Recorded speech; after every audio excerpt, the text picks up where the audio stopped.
आपण पाहत आहात लाईव्ह महाराष्ट्र पोलीस टाइम्स। अवकाळी पावसाच्या पाण्याने आणि नालीच्या पाण्याने नगरपालिकेतील अंडरग्राउंड दुकाने पाण्याने भरली आहेत। उदगीर येथील महानगरपालिका मोठी असून आंधळगाव मोठे आहे। या पालिकेमध्ये घुसणाऱ्या पाण्याची सोय न झाल्याने पावसाच्या पाण्यामुळे सर्व अंडरग्राउंड दुकानदारांना त्रास सहन करावा लागत आहे। दुकानदार एकतर वर्षाचे किंवा 5 वर्षांचे भाडे अगोदर नगरपालिकेला जमा करतात, त्यामध्ये हा मोठा त्रास त्यांना सहन करावा लागत आहे। नगरपालिकेचे कर्मचारी व प्रशासकीय अधिकारी यांच्या दुर्लक्षामुळे दुकानदारांचे मोठे नुकसान होत आहे।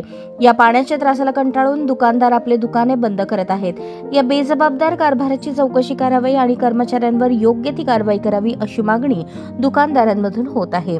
सर्व साचलेल्या पाण्याला, नालीच्या पाण्याला नगर परिषदेचे कर्मचारी जबाबदार असून या कर्मचाऱ्यांवर योग्य ती कारवाई झाली पाहिजे।